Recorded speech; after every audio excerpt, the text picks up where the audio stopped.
Saludos amigos y bienvenidos a este episodio número 63 del podcast Las Cosas Como Son, que usted, como ya sabe, puede ver a través de la plataforma de Facebook Profesor Ángel Rosa, del canal YouTube también Profesor Ángel Rosa, o puede escuchar su versión de audio en todas las plataformas de audio podcasting que existen. Bueno, estamos justo al inicio, el día que estoy grabando este episodio, del mes de diciembre de 2022. Ha sido un año tremendamente problemático en términos políticos en Puerto Rico. Y justo cuando estoy saliendo con ustedes, acaba el gobernador Pedro Pierluisi de conseguir,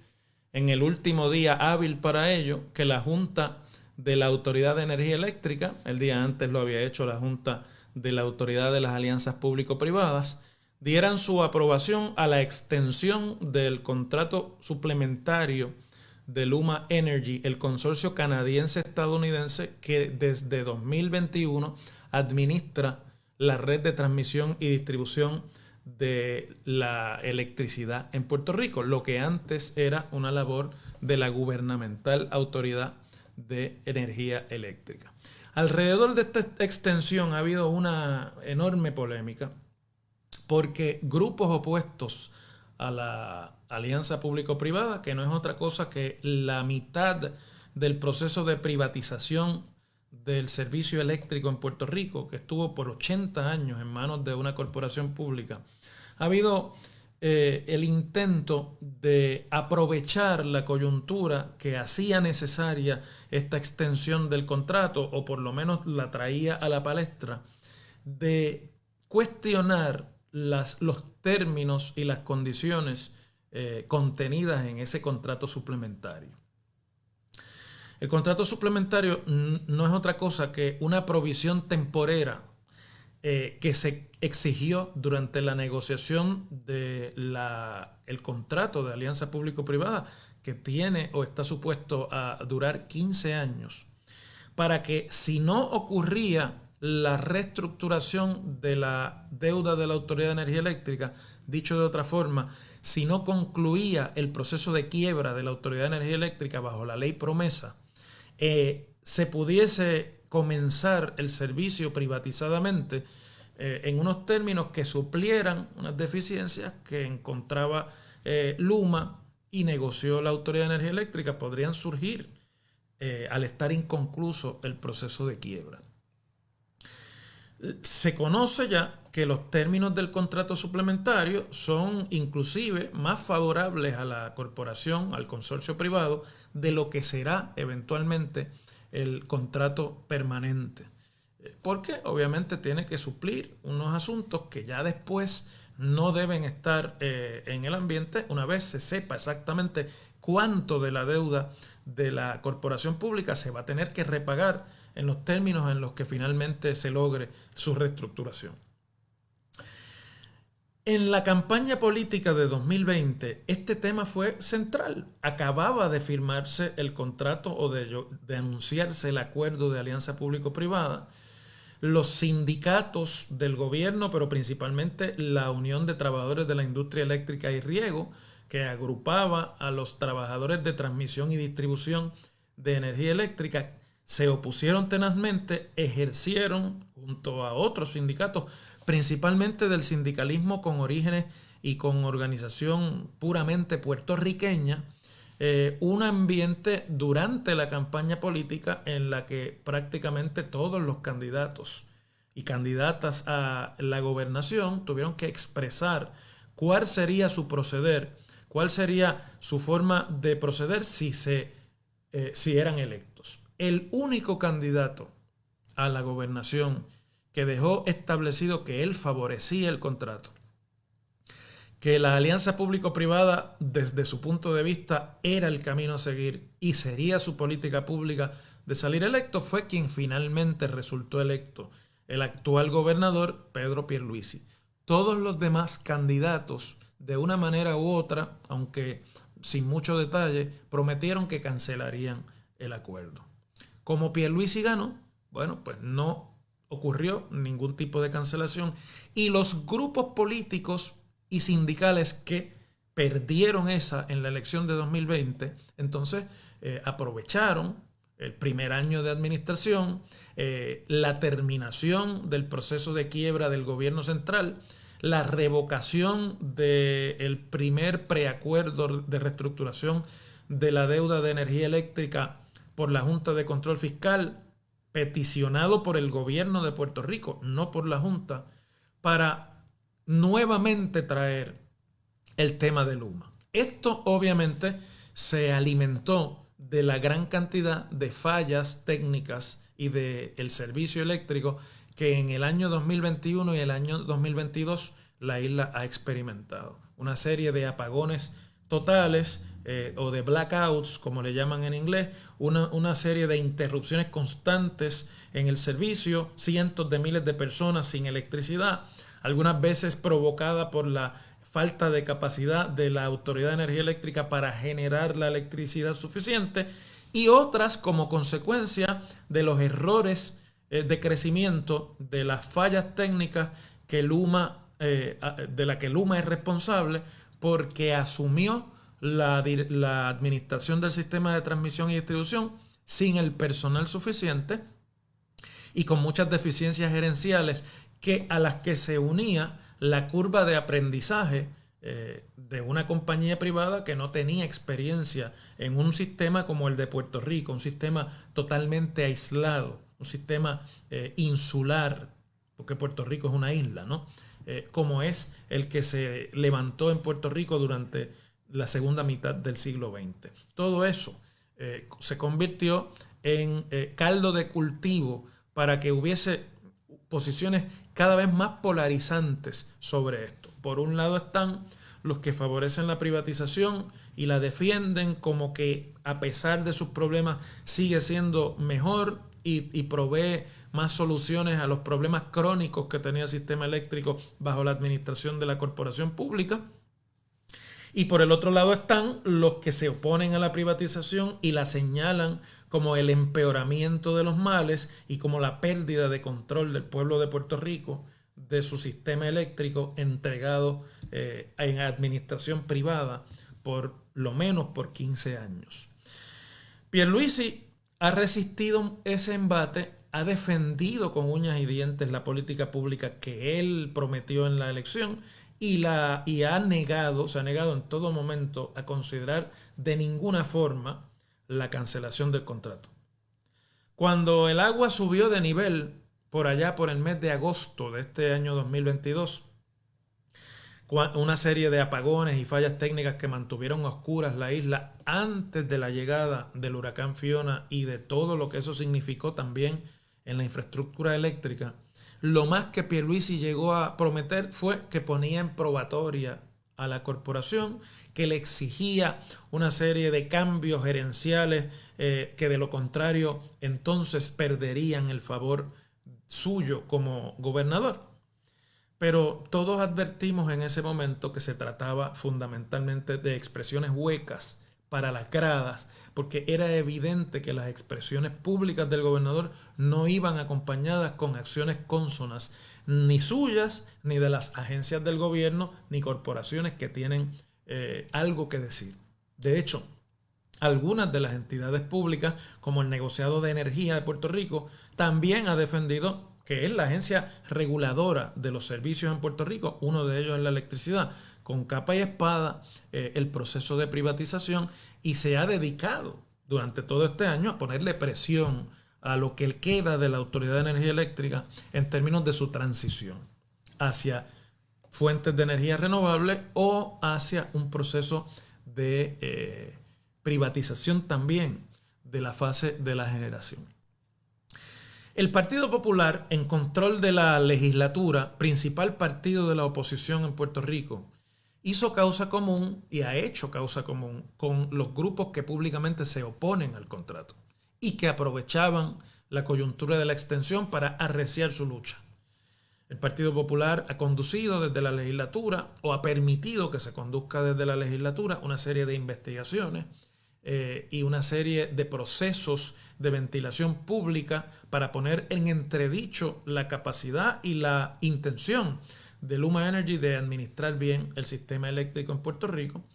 Pienso yo que como una especie de apuesta a que el estado de cosas es tan tétrico en cuanto al sistema de electricidad en Puerto Rico, que es casi garantizable que los apagones van a continuar, que las fallas técnicas van a continuar, que los errores de Luma como administradora del sistema de transmisión y distribución van a continuar y que por lo tanto eso va a producir suficiente descontento civil como para generar una reacción política que tendremos el resultado en las elecciones de 2024. Y en ese sentido, por lo menos en el discurso público, ha hecho causa común con ese discurso de los partidos minoritarios más pequeños y de los sindicatos puertorriqueños. Pero llegado el momento de tomar la determinación sobre la extensión del contrato suplementario, esa decisión iba a ocurrir en la Junta de Directores, no de la Autoridad de Energía Eléctrica, que al final es la beneficiaria del contrato, pero no es la que lo negocia, sino en la Junta de Directores de la Autoridad para las Alianzas Público-Privadas, donde se negoció y donde se tiene la responsabilidad de supervisar el contrato. La Junta de Directores de esa Autoridad de las Alianzas Público-Privadas está formada por varios miembros del gabinete del Ejecutivo, el presidente de la Junta de Planificación, el secretario de Hacienda, el secretario de Estado, y por dos miembros que se llaman del interés público, que fue una negociación cuando se creó esta autoridad por allá en el año 2010, bajo la administración del gobernador Luis Fortuño y de la entonces legislatura dirigida por los novoprogresistas Tomás Rivera Chats y Jennifer González, para que esos miembros del interés público en realidad tuvieran que ser nombrados por el gobernador escogiendo de entre una terna sometida por los dos presidentes camerales. Es decir, que son dos miembros del interés público y cada uno de ellos el gobernador los tenía que escoger o los tiene que escoger de las dos ternas que sometan el presidente de la Cámara y el presidente del Senado. Siendo el Partido Popular mayoría legislativa este cuatrienio, los dos miembros del interés público fueron escogidos por Pierluisi de entre una terna sometida por el presidente de la Cámara, Rafael Tatito Hernández, y por el presidente del Senado y del Partido Popular, José Luis Dalmau. Por la Cámara está la licenciada Lisa Ortiz, por el Senado está el licenciado Eduardo Ferrer Ríos,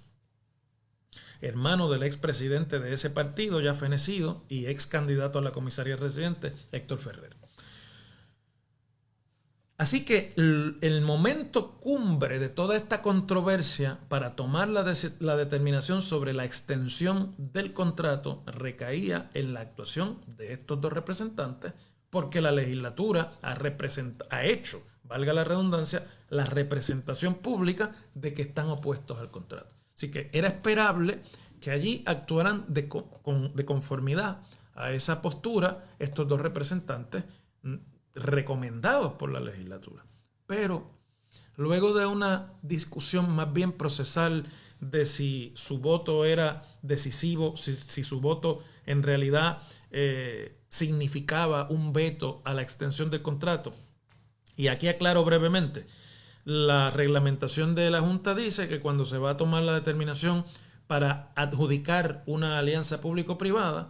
tiene que haber unanimidad en los miembros de la Junta. Pero esta no era la adjudicación de una alianza público-privada, así que esta era la extensión de un contrato suplementario. La alianza público-privada ya se firmó en 2020 y el contrato a base de eso ya se firmó. La duda o la discusión jurídica entonces vino a ser si se aplicaba esa regla de la unanimidad o si se podía tomar la determinación por mayoría simple, que era lo que el gobierno defendía y lo que dijeron harían. A última hora, los presidentes legislativos intervinieron, le pidieron una reunión de emergencia al gobernador para entrar en un diálogo, una especie de expectativa de que algo se iba a negociar. El gobernador los reunió, les dijo que cómo no, que dialogaban, que compartiría información con los miembros del interés público antes de tomar cualquier determinación. Inmediatamente después, al día siguiente, se reunió la Junta, tomó la determinación y la tomaron por mayoría, no por unanimidad.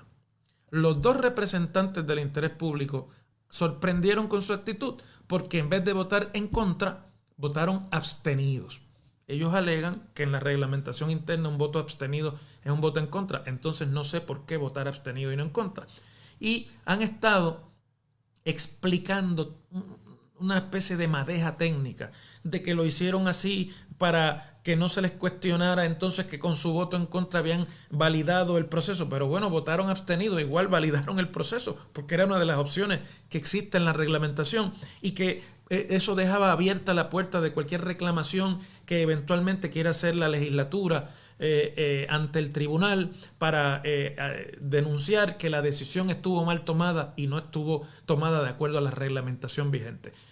Un asunto totalmente procesal en el que ambos representantes han evitado en todo momento expresar su posición sobre el contrato, si están a favor o si están en contra. Todo se fue en la discusión técnica de si podían o no vetar con su voto la extensión del contrato. El hecho cierto es que el contrato se extendió, es un hecho consumado y al día siguiente la Junta de Directores de la Autoridad de Energía Eléctrica refrendó también con una votación casi unánime,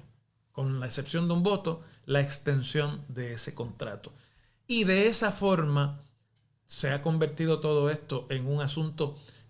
un fait accompli, un hecho consumado, en el que cualquier reclamación que ahora se haga se tendrá que hacer en el Tribunal de Quiebra porque la autoridad está inmersa en un proceso de quiebra y cualquier determinación sobre su gobernanza y administración recaerá como parte de ese pleito de la quiebra, así que será la jueza Taylor quien lo decida en el tribunal creado o en la sala del Tribunal Federal creado por la Ley Promesa para ver la reestructuración de las deudas de Puerto Rico.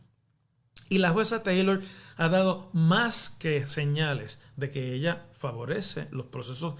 que se están dando a la luz de la reestructuración y de los mandatos de la Junta de Control Fiscal en Puerto Rico. Dicho sea de paso, el día antes de tomar la determinación sobre la extensión, la propia Junta de Control Fiscal, por voz de su presidente, el profesor David Skeel, emitió una declaración pública validando la extensión y definiéndola como necesaria. De forma que aquí está alineado todo el mundo sobre el asunto. La única discusión que queda es, lastimosamente para los que se oponen, para las gradas.